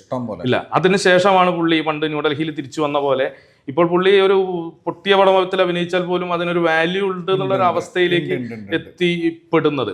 അപ്പോൾ ഈ ഒരു തലമുറയുടെ ഒരു കോൺട്രിബ്യൂഷൻ എങ്ങനെയാണ് നോക്കി കാണുന്നത് എന്നുള്ളതാണ്. അങ്ങനെ ഒരു മൊത്തത്തിലൊരു ആൾക്കൂട്ടമായിട്ടാണോ, അല്ലെങ്കിൽ പേഴ്സണലൈസ് ചെയ്തിട്ട് സംവിധായകരുടെ കാര്യം മാത്രമല്ല അറിയണം, മൊത്തത്തിൽ ഒരു ടെക്നിക്കൽ ടീമിന്റെയും തലമുറ ബീയിങ് ഓഡിയൻസ് ആണ് നിങ്ങൾ ഉദ്ദേശിച്ചത്, ബീയിങ് ഫിലിം മേക്കേഴ്സ് ആണ്, രണ്ടും അപ്പുറവും ഇപ്പുറവും. അങ്ങനെ എന്താണ് അതിൻ്റെ ഒരു മൊത്തത്തിലുള്ള ഒരു മാറ്റമായിട്ട് കാണുന്നത്? നമ്മൾ തന്നെ ഇപ്പോൾ കണ്ടു തുടങ്ങിയ സമയത്ത് സിനിമയിൽ ഇങ്ങനെ ഓരോ നിമിഷവും ഗ്രാജുവലി മാറിക്കൊണ്ടിരിക്കുന്നുണ്ട് അല്ലേ? ഓരോ ദിവസവും എന്ന് പറഞ്ഞ പോലെ തന്നെ മാറുന്നുണ്ട്. അതുകൊണ്ടാണ് കളങ്കോവൽ പോലുള്ള യാതൊരു ജസ്റ്റിഫൈ ചെയ്യാൻ പറ്റാത്തൊരു റോളിൽ നമുക്ക് അഭിനയിക്കുന്നു. അങ്ങനെ ഞാൻ പറഞ്ഞില്ലേ, പുള്ളി ആ ഒരു ജനറേഷനെ കൃത്യമായിട്ട് ഫോളോ ചെയ്യുന്നത് കൊണ്ടാണ് പുള്ളിക്ക് അതിന് സാധിക്കുന്നതും മറ്റുള്ള പല സീനിയർ ആക്ടേഴ്സിനും അല്ലെങ്കിൽ സീനിയർ കഴിഞ്ഞു വന്ന ആക്ടേഴ്സിനും അതിന് സാധിക്കാത്തതും അതുകൊണ്ടാണെന്ന് എനിക്ക് തോന്നുന്നത്. അപ്പോൾ ഈ ഒരു തലമുറയുടെ ഒരു ഇടപെടലിനെ കുറിച്ച് പൊതുവിൽ എന്താണ് കാണികളുടെ അതിന് ശരി, പറഞ്ഞ ഇപ്പുറത്ത് സിനിമയുടെ പിന്നണിയിലും സ്ക്രീനിലുമുള്ള ആളുകളുടെ ഇതൊക്കെ ആയി കഴിഞ്ഞാലും അങ്ങനെ ഒരു സ്പെസിഫൈ ചെയ്ത് ഓരോരുത്തരെ വെച്ച് പറയുമ്പോൾ അങ്ങനെ എടുത്തു പറയാവുന്ന ആളുകൾ എന്താ വെച്ച് കഴിഞ്ഞാൽ നമ്മൾ പണ്ട് ഫോളോ ചെയ്ത് വന്നിരുന്ന ഒരു വാർപ്പ് മാത്രമേ ഉണ്ട് ഒരു സിനിമയുടെ. അത് ബ്രേക്ക് ചെയ്തിട്ട് പണ്ടേ സിനിമകളുണ്ട്. പക്ഷെ എന്നാലും ഒരു ടാർഗറ്റ് ഓഡിയൻസിനെ ഇപ്പൊ ഒരു ജോണർ നോക്കുകയാണെങ്കിൽ ഇപ്പൊ ഒരു ഫാമിലിനെ ടാർഗറ്റ് ചെയ്യുന്ന പടം, അല്ലെങ്കിൽ ഒരു ത്രില്ലർ, അല്ലെങ്കിൽ ഹൊറർ, അല്ലെങ്കിൽ അങ്ങനെ കുറേ ഉണ്ടല്ലോ, അല്ലെങ്കിൽ സിറ്റുവേഷണൽ കോമഡി. അപ്പോൾ അങ്ങനെയുള്ള വാർപ്പ് മാതൃകകളെ പൊളിച്ചെടുക്കാൻ തുടങ്ങിയിട്ട് കുറേ കാലമായി. ഇപ്പോൾ നമ്മൾ ട്രാഫിക് മൂലം പറയുന്നത് 2010 മുതൽ ഇങ്ങോട്ട് പൊളിച്ചെടുക്കൊണ്ട് വരുന്നുണ്ട്. അപ്പം അതിനുശേഷം ഈ മമ്മൂക്ക ഉൾപ്പെടെയുള്ള സ്റ്റാർസ് ആയിട്ടുള്ള ആക്ടേഴ്സ് ഇങ്ങനെയുള്ള ജനറേഷനിൽ കൊളാബറേറ്റ് ചെയ്യുന്ന സമയത്ത് ഇവരുടെ കോൺസെപ്റ്റും ഇവർ ഫോളോ ചെയ്യുന്ന സിനിമയുടെ ആ ഒരു സ്ട്രക്ചർ ഉണ്ടല്ലോ, അത് കംപ്ലീറ്റ്ലി ഡിഫറെൻറ്റാണ്. അത് നിങ്ങളുടെ നേരത്തെ പറഞ്ഞ സിനിമകൾ ഇപ്പോൾ കടങ്കാവിലായാലും റൊഷാക്ക് ആയി കഴിഞ്ഞാലും ഇപ്പോൾ LJP സിനിമകളായി കഴിഞ്ഞാലും ഇങ്ങനെയുള്ള സകലമാന സിനിമകളും ഫോളോ ചെയ്യുന്നത് ഒരു ടിപ്പിക്കൽ നമ്മളൊരു എന്താ പറയുക, ഒരു ഇങ്ങനെ സീൻ ഇങ്ങനെ ആയിട്ട് ഇങ്ങനെ ഗ്രാഫ് പോയിട്ട് അങ്ങനെയല്ല. ഇവർ ബ്രേക്ക് ചെയ്തുകൊണ്ടാണ് സിനിമയുടെ ചെയ്യുന്നത്. അപ്പോൾ അതിൽ കൊളാബറേഷൻ വരുന്ന സമയത്ത് മമ്മൂക്കെ പോലുള്ള വലിയൊരു നടൻ, വലിയൊരു സ്റ്റാർ വരുന്ന സമയത്ത് അതിന് ഭയങ്കരമായിട്ടുള്ള ഇമ്പാക്റ്റ് ഉണ്ടാവും. പക്ഷെ ലാലേട്ടൻ അങ്ങനെയുള്ള കൊളാബറേഷൻ കുറവാണ്. പുള്ളി കൂടുതലും പഴയ രീതിയിലുള്ള, ഇപ്പം പുള്ളി ബി ഉണ്ണികൃഷ്ണനായിട്ട് ചെയ്യുന്ന സമയം നമുക്ക് കിട്ടുന്ന സിനിമയാണ് ആറാട്ട്, മേജർ രവിയായിട്ട് ചെയ്യുന്ന സിനിമകൾ അങ്ങനെ. അപ്പൊ അത് വരുന്ന സമയത്ത് പുള്ളി പഴയ അതിൽ കുണിപ്പോ അത് ബ്രേക്ക് ചെയ്ത് തുടങ്ങിയപ്പോഴാണ് സിനിമയുടെ. ഇപ്പം തരുൺമൂർത്തിയെ സിനിമ സമയത്ത് അത് വാർപ്പ് മാത്രമുള്ള സിനിമയാണെങ്കിലും അതിൽ പുള്ളിയുടെ ആ സാധനം ബ്രേക്ക് ചെയ്തപ്പെട്ട് തരുണിന്റെ സിഗ്നേച്ചർ അതിൽ കൊണ്ടുവരാൻ ശ്രമിച്ചു. അതല്ല, തരുൺ തന്നെ ഒരു ഇന്റർവ്യൂ പറഞ്ഞിട്ടുണ്ട്, നമ്മള് ലാലേട്ടനെ കിട്ടിക്കഴിഞ്ഞാല് ലാലേട്ടൻ ഇങ്ങനെ അങ്ങ് യൂസ് ചെയ്തേക്കാന്ന് വിചാരിച്ചിട്ട് സ്ക്രിപ്റ്റ് എഴുതാൻ പാടില്ല. അതായത് ആ സിനിമയ്ക്കകത്ത് ലാലേട്ടനെ കൊണ്ട് എന്തൊക്കെ ചെയ്യിപ്പിക്കാൻ പറ്റും, എങ്ങനെ ആ സിനിമ എങ്ങനെ ചെയ്യാൻ പറ്റും, ലാലേട്ടൻ എങ്ങനെ യൂസ്. അല്ലാതെ ലാലേട്ടൻ കിട്ടിയോണ്ട് ലാലേട്ടന് വേണ്ടി ടൈലർ മെയ്ഡ് ആയിട്ട് കുറച്ച് സാധനങ്ങൾ എഴുതി വിടലില്ല. അത് പുള്ളി ഒരു ഇന്റർവ്യൂല്, മലയാള ഇന്റർവ്യൂല് വേറെ ഇന്റർവ്യൂ പറയാൻ കണ്ടതാണ്. അപ്പൊ അങ്ങനെ ചെയ്യുന്ന സമയത്താണ് പരിപാടി നടക്കുന്നത്. അല്ലെങ്കിൽ സ്ഥിരം എന്താണ് ഈ സാധനത്തിലേക്ക് പോകും. പിന്നെ അത് ഇപ്പുറം നിൽക്കുന്ന ഓഡിയൻസിന് വന്നായി കഴിഞ്ഞാലും ഭയങ്കരമായിട്ടുള്ള ഒരു ഫ്രഷ്നെസ് ഫീൽ ചെയ്യണം. കണ്ട് മടുത്ത ഈ ദിലീപിന്റെ സിനിമകളെ പോലെ സാധനങ്ങളാകുന്ന സമയത്ത് ഫ്രഷ്നെസ് ഒട്ടും. പിന്നെ വെച്ചാൽ ഈ അറ്റൻഷൻ സ്പാനും ഒക്കെ ഭയങ്കര കുറവാണല്ലോ ഇപ്പോൾ, അറിയാലോ. അതായത് നമുക്ക് ഒരു സിനിമ ഇടയ്ക്ക് ഫോൺ എടുത്ത് നോക്കാൻ തോന്നിക്കഴിഞ്ഞാൽ ആ സിനിമ തീർന്നു. പിന്നെ എന്നെ സംബന്ധിച്ച് തിയേറ്ററിൽ സിനിമ ആസ്വദിക്കാൻ കഴിയുള്ളൂ, ഡിസ്ട്രാക്റ്റഡ് ആയ സിനിമ തീർന്നു. അപ്പൊ നമ്മൾ 30 സെക്കൻഡ്സ് റീൽസ് കണ്ട് അടുത്ത റീൽസിലേക്ക് സ്ക്രോൾ ചെയ്ത് പോയിക്കൊണ്ടിരിക്കുന്ന ഒരു സ്ഥലത്താണ് നമ്മൾ ജീവിക്കുന്നത്. അല്ല, ആ ഒരു കാലഘട്ടത്തിൽ. അപ്പോൾ അറ്റൻഷൻ സ്പാനും പിന്നെ ഫോക്കസ്ഡ് ആയിട്ട് സിനിമ നമ്മൾ എൻഗേജിങ് ആവേണ്ടതും ഭയങ്കര ഇമ്പോർട്ടൻ്റ് ആണ്. അപ്പോൾ അത് രണ്ട് സ്ഥലത്തും. അപ്പോൾ ഈ ഓഡിയൻസിന്റെ സൈഡിലുള്ള അതേ ആളുകൾ, അതേ മൈൻഡ് സെറ്റിലുള്ള ആളുകളാണ് ഇപ്പോൾ ഫിലിം മേക്ക് ചെയ്യുന്നത്. അതുകൊണ്ടാണ് അത് രണ്ടും ഒരുമിച്ച് മാറിക്കൊണ്ടിരിക്കും. കൊലാബറേഷൻ ആണ്. ഇപ്പൊ ഈ പറഞ്ഞ മേജർ രവിയുടെ കാര്യം പറഞ്ഞപ്പോ, മേജർ രവി പൃഥ്വിരാജ് പിക്കറ്റ് 43 അല്ലെ, അത് ചെയ്തപ്പോ പുള്ളി കുറച്ചും കൂടെ നല്ല ഡയറക്ടറായി നമുക്ക് ഫീൽ ചെയ്തു. സിനിമയിൽ ഇടപെടും. അതെ അല്ലെ, കറക്റ്റ് ആയിട്ട് ഒരു നല്ല സിനിമയായിട്ടും വളരെ ക്രിസ്പ് ആയിട്ടുള്ള സിനിമയായിട്ടും ഫീൽ ചെയ്തു. അപ്പൊ ഈ കൊലാബറേഷൻ എന്ന് പറഞ്ഞ സാധനം ഭയങ്കര നിർണായകമാണെന്നാണ് എനിക്ക് തോന്നുന്നത്. അപ്പൊ ഈ റിവ്യൂ ചെയ്യുമ്പോൾ ചിലപ്പോൾ നമുക്ക് ആദ്യത്തെ കാഴ്ചയിൽ, ഇപ്പൊ എനിക്കായാലും ഉണ്ട്, അശ്വന്തനായിട്ടും ഉണ്ടായിട്ട് എനിക്ക് തോന്നിയിട്ടുണ്ട്, ചില സിനിമകൾ ഇത്രത്തോളം ഒന്നും വിജയിക്കില്ല എന്ന് തോന്നുകയും നമ്മുടെ ഒരു കാഴ്ചപ്പാടിൽ ഇത് വളരെ മോശം സിനിമയാണെന്ന് തോന്നുകയും ചെയ്തിട്ട്. ഉദാഹരണങ്ങൾ ഇപ്പോൾ അശ്വന്തനെ സംബന്ധിച്ച് പലരും തെറി വിളിക്കുന്ന കേട്ടിട്ടുണ്ട്. ഭീഷ്മപർവ്വത്തിനും കണ്ണൂർ സ്കോഡിനൊന്നും വേണ്ടത്ര നല്ല സിനിമ എന്നുള്ളൊരു പരിഗണന കൊടുത്തിട്ടില്ല. നമ്മുടെ ഒരു കാഴ്ചപ്പാടിൽ അത് അത്രത്തോളം പോരാ. പക്ഷേ അത് നന്നായിട്ട് ഒരു കളക്ഷൻ്റെ കാര്യത്തിലായാലും ജനങ്ങളുടെ ഒരു സപ്പോർട്ടിൻ്റെ കാര്യത്തിലാണെങ്കിലും വളരെയധികം മുന്നോട്ട് പോയി. അപ്പോൾ അതുപോലെ പലതും ജഡ്ജ്മെന്റ് തെറ്റി വേറെ പടങ്ങൾ ഉണ്ടായിരിക്കണം, എൻറ്റയർലി തെറ്റിപ്പോയ പടങ്ങളും ഉണ്ടായിരിക്കണം. എന്നെ സംബന്ധിച്ച് വളരെയധികം മോശം എന്ന് തോന്നിയ പടങ്ങൾ വളരെയധികം ആക്സെപ്റ്റ് ചെയ്ത ഇതുണ്ടായിട്ടുണ്ട്. അതിന്റെ പേരിൽ വർഷങ്ങൾ കഴിഞ്ഞിട്ടും ഞാനും പിന്നെ ടെക്സ്റ്റിൽ എഴുതുന്ന ആളായതുകൊണ്ട് എനിക്ക് തെറി ഇപ്പോഴും കേൾക്കുന്ന ഒരു തെറിയായിട്ട് അല്ലെങ്കിലും വിയോജിപ്പായിട്ടെങ്കിലും വരുന്നുണ്ട്. അപ്പോൾ ഈ സെക്കൻഡ് വാച്ചിൽ ചില പടങ്ങൾ, ഇപ്പൊ എന്നെ സംബന്ധിച്ച് ARM എന്ന് പറഞ്ഞ പടം ആദ്യം കണ്ടപ്പോൾ എനിക്ക് അത്രത്തോളം ഒരു പോരാ എന്ന് തന്നെ തോന്നി. പക്ഷെ രണ്ടാമത് ഞാൻ ഒരു 40-45 ദിവസങ്ങൾക്ക് കഴിഞ്ഞ ശേഷം 45 ദിവസങ്ങൾ കഴിഞ്ഞ ശേഷം ഞാൻ ഈ അടിമാലി പോലൊരു സ്ഥലത്ത്, അവിടെ തിയേറ്ററിൽ, അതെ തിയേറ്ററിൽ പടം പലപ്പോഴും ഞാൻ അവിടെ കണ്ടത്. അവിടെ ഞാൻ ഏറെക്കുറെ അവിടെ ഞാൻ താമസിക്കാറുണ്ട്. അപ്പൊ സ്വാഭാവികമായിട്ടും അവിടെ തിയേറ്റർ ആകെ 2 സ്ക്രീനുള്ള ഒരു തിയേറ്റർ ആണുള്ളത്. പല പടങ്ങളും അവിടെ വരാറ് പോലും ഇല്ല. മൂന്നാമത്തെ ദിവസങ്ങളിൽ പടം മിക്കവാറും വാഷ് ഔട്ട് പോയി ചെയ്ത് പോകുന്ന ഒരു സ്ഥലമാണ് പലപ്പോഴും. നേരെ മറിച്ച് ഹിറ്റായി കഴിഞ്ഞാൽ ഇപ്പൊ സർവമായ ഒരുപാട് ദിവസമായിട്ട് ഓടിക്കൊണ്ടിരിക്കുന്നു. ഇപ്പൊ ഈ പറഞ്ഞ ഒന്നും കൂടെ കാണാം, ARM വിഷ്വലി കൂടി കാണാവുന്ന ഒരു പടം ആയതുകൊണ്ട്. അല്ല നിങ്ങളെ ഞാൻ ആദ്യ ദിവസം നിങ്ങളെ വായിക്കാറില്ല, പിന്നെ റിലാക്സ് ആവുന്ന സമയത്ത് നിങ്ങളെ വായിക്കും. അപ്പൊ പലപ്പോഴും എനിക്ക് തോന്നാറുണ്ട് എന്താണ് ഇദ്ദേഹം ഇങ്ങനെ പറയുന്നത്, അല്ലെങ്കിൽ ഇദ്ദേഹം എന്താണ് ഒരു മോശം സിനിമ നല്ല സിനിമ അങ്ങനെ തോന്നാറുണ്ട്, കോൺട്രഡിക്ഷൻ ഉണ്ടാവാറുണ്ട്. അതെ, അപ്പൊ പറഞ്ഞു വന്നത് വെച്ചാൽ ഈ ARM രണ്ടാമത് ഞാൻ വിഷ്വലി ഇത് ഒരു ട്രീറ്റ് ആയതുകൊണ്ട് കാണാമെന്നുള്ളത് കൊണ്ടും എൻ്റെ ഏറ്റവും അടുത്ത സുഹൃത്തുക്കൾ നീ കണ്ടതിൻ്റെ പ്രശ്നമാണ് എന്ന് പറഞ്ഞതുകൊണ്ടും ഞാൻ രണ്ടാമത് പോയി കണ്ടപ്പോൾ എനിക്കത് പടം നന്നായിട്ട് ഇഷ്ടപ്പെടുകയും ആദ്യത്തെ എൻ്റെ കാഴ്ചയുടെ പ്രശ്നമാണെന്ന് തോന്നുകയും ഞാനത് എഴുതിയിടുകയും ഈവൻ ജിതിനെ പോലുള്ള ആൾക്കാർ, ഡയറക്ടർ പോലും നമ്മളോട് വന്ന് കമ്മ്യൂണിക്കേറ്റ് ചെയ്യും. പിന്നെ അയാളെ പരിചയപ്പെട്ട ഗോവയിൽ ഫിലിം ഫെസ്റ്റിവലിനൊക്കെ പോയി പരിചയപ്പെട്ടപ്പോൾ നമ്മൾ വളരെ സൗഹൃദം കാണിക്കുകയും ഒക്കെ ചെയ്തു. അപ്പോൾ ഞാൻ പറഞ്ഞു വരുന്നത് അശ്വന്തിനെ സംബന്ധിച്ച് ഇങ്ങനെ ഈ പറഞ്ഞ ആദ്യം എഴുതിയ റിവ്യൂ വേണ്ടിയില്ലായിരുന്നു എന്ന് തോന്നിയ, ഇപ്പം എന്നെ സംബന്ധിച്ച് വേണ്ടിയില്ലായിരുന്നു തോന്നിയില്ല കേട്ടോ. ARM ആദ്യം കണ്ട അതാണ്, ഓരോ സമയത്ത് കാണുന്നത് ഓരോന്ന് തന്നെയാണല്ലോ.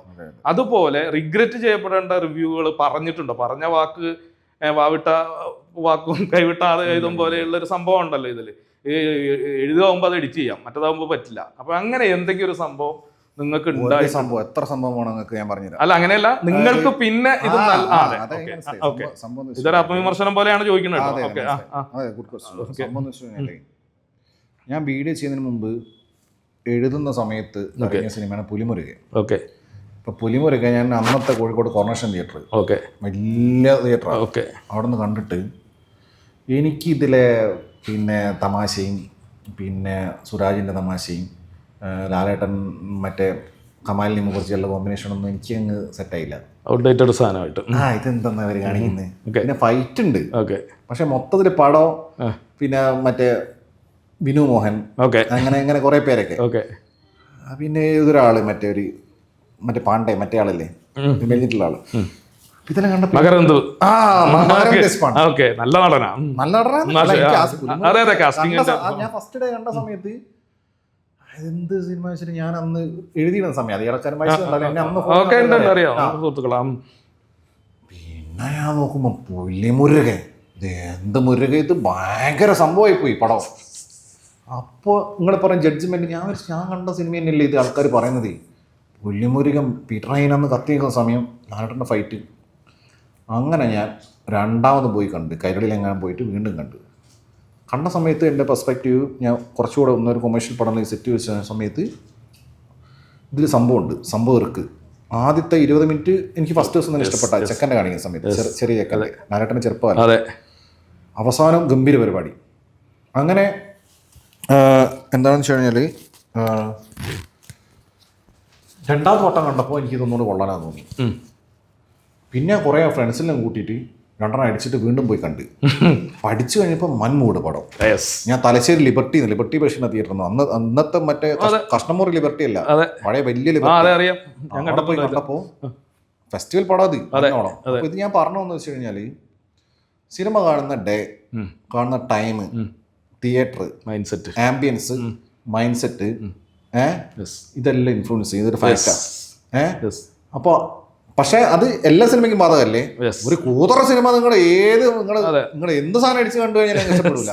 പക്ഷെ ഇങ്ങനെ ഈ മറ്റേ കയ്യാലപ്പുറത്ത് തേങ്ങ പോലെ സാധനങ്ങളുണ്ടല്ലോ, നമുക്ക് ഇങ്ങോട്ടും വീഴും അങ്ങോട്ടും വീഴണല്ലേ, അതുപോലെ സാധനം എന്താ വെച്ച് കഴിഞ്ഞാൽ മാറും. ഒരു ഉദാഹരണം പറയുക, എന്നെ ഇപ്പോഴും ആൾക്കാർ ഏത് റിവ്യൂ ഇട്ട് കഴിഞ്ഞാൽ എന്നെ തരുന്നത് റൊമാൻസ് ഞാൻ കണ്ടത് കാലിക്കറ്റ് കൈരളി സ്ത്രീയിലെ സ്ത്രീ ഷോർട്ട് ടൈം ഞാൻ പറഞ്ഞു, ഉച്ചയ്ക്ക് 2 മണി. കൈരളി ടൈം അറിയാലോ 11:30, 2:30, 6:30 2:30 ഷോ.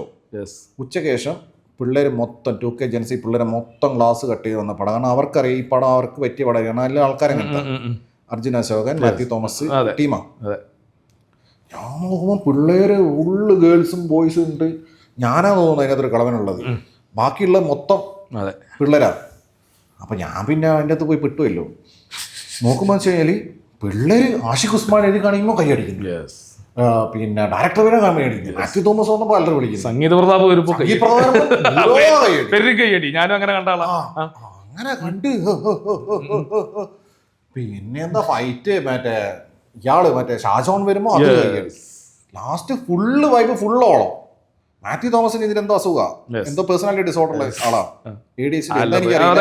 എന്തോ പറയുന്നൊന്നുമില്ല സിനിമയിൽ, പക്ഷെ നമുക്ക് കളിക്കുന്നത്. ഇത് കാണും തിയേറ്ററിൽ ആൾക്കാർ ഇതെല്ലാം കണ്ട് ഞാൻ പിന്നെ സിനിമ ഞാൻ കണ്ട് റിവ്യൂ ഇടുന്നതിന് മുമ്പ് വേറെയുള്ള റിവ്യൂസോ അതെ നമ്മളെ സംഭവം നമ്മളെ മനസ്സിലാവും. ഞാൻ നേരെ വരുന്ന് റൊമാൻസ് പറഞ്ഞു, എക്സ്ട്രീം പോസിറ്റീവ് പറഞ്ഞു. കുറേ ആൾക്കാർ കേട്ട മതി കേൾക്കാതെ മതി ടിക്കറ്റ് എടുത്ത് പിന്നെ എന്നെ തെറി ഇത് എന്ത് പടമാണോ അങ്ങനെ. അപ്പോൾ അതെന്ന് വെച്ച് കഴിഞ്ഞാൽ അത് എനിക്ക് പറ്റിയൊരു മിസ്റ്റേക്കാണ്.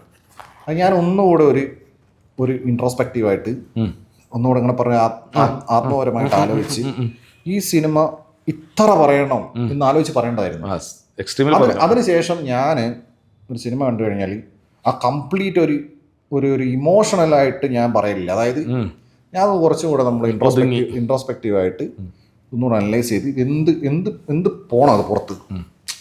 ഇപ്പോഴാണ് റൊമാൻസ് ചെയ്യുന്നതെങ്കിൽ ഞാനൊരു സ്കെയിൽ ഞാനൊരു 5 സ്കെയിൽ സെറ്റ് ചെയ്തിട്ടുണ്ട്. അതായത് എക്സ്ട്രീം പോസിറ്റീവ്, ഈ സിനിമ കണ്ടേ പറ്റൂ എന്നുള്ള സിനിമ.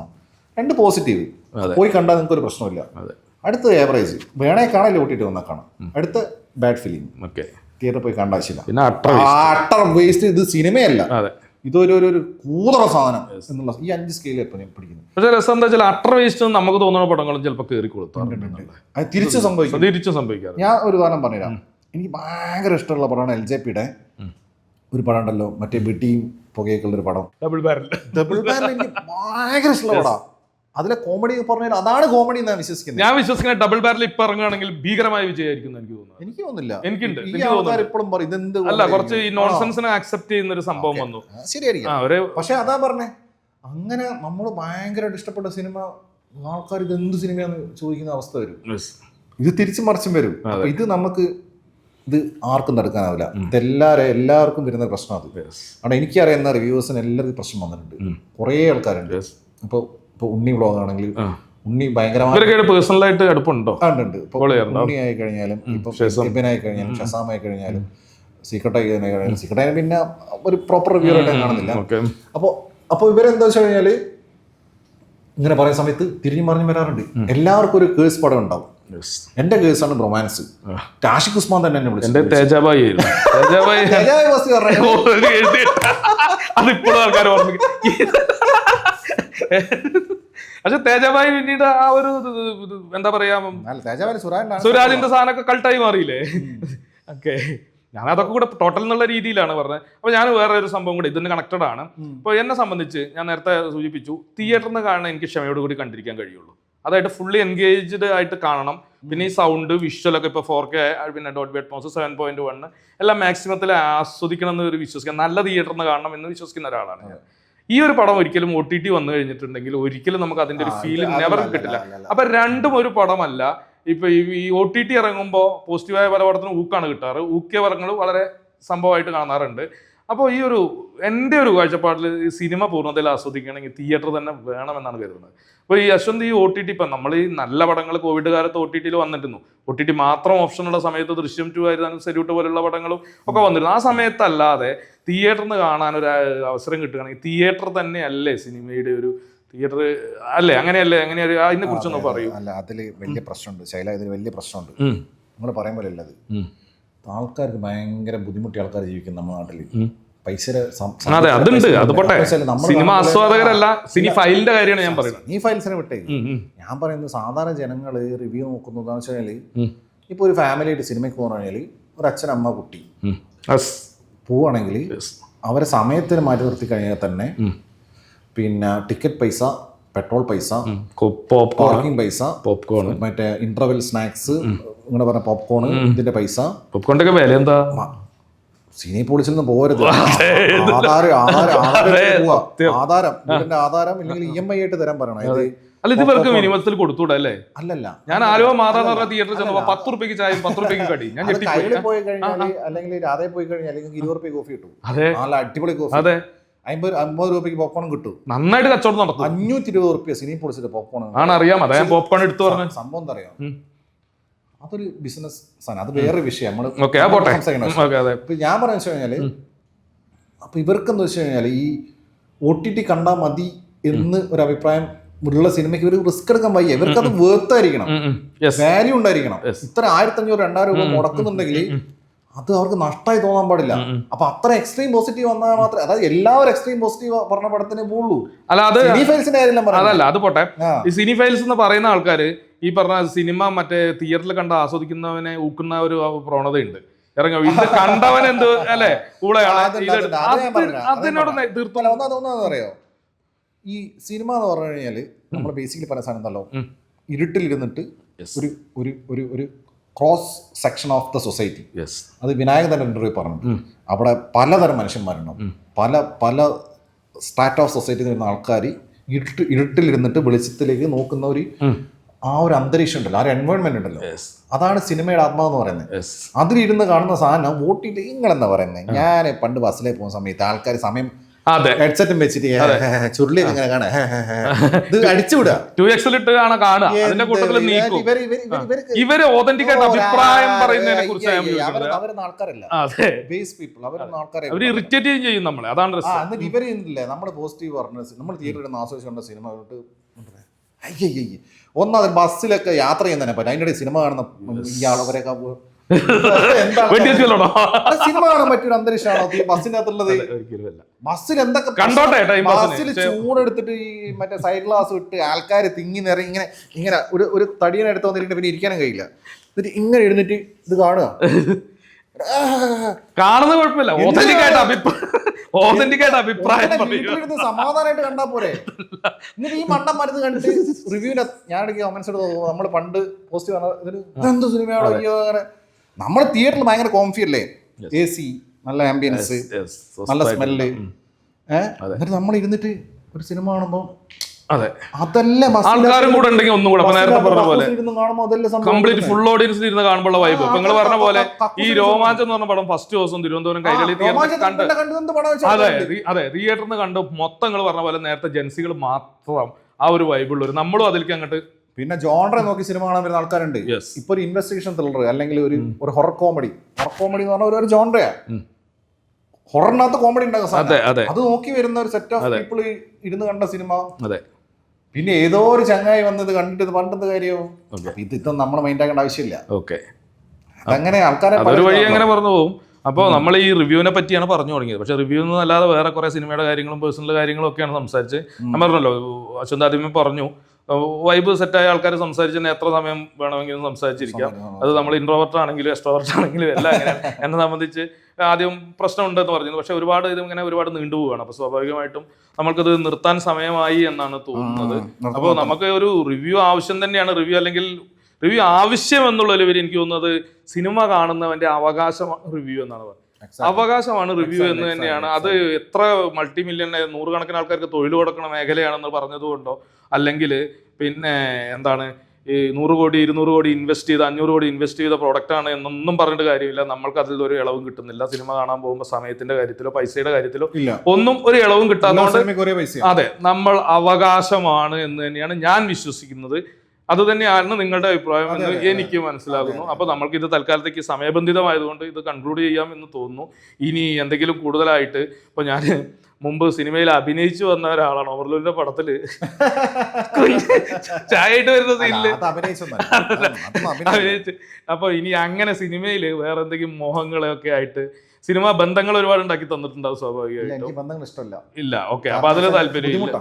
അപ്പോ നിങ്ങളായിട്ട് ബന്ധം ഉണ്ടായി കഴിഞ്ഞാൽ നാളെ നിങ്ങൾ സിനിമ ഡയറക്ട് ചെയ്യുമ്പോൾ അതുണ്ട്, എനിക്ക് പേഴ്സണലി ബന്ധമുണ്ട്. പ്രൊഫഷനായിട്ട് ബന്ധപ്പെട്ട നമ്മൾ പലരുടെയും റിവ്യൂ എഴുതാതിരിക്കും. ആരെ ഇഷ്ടമല്ലെന്നല്ലേ. അതെ, അപ്പൊ ഞാനിപ്പോ ഒരു ഫിലിം മേക്കറായിട്ട് അടുത്ത ബന്ധം കാത്തു സൂക്ഷിച്ചു കഴിഞ്ഞാൽ എനിക്ക് പിന്നെ ആ സിനിമയെ ആത്മാർത്ഥം വിമർശിക്കുന്നത്. അതുകൊണ്ടാണ് ഒമറിക്കന്റെ പടത്തിനെ റിവ്യൂ ചെയ്യാത്തത്.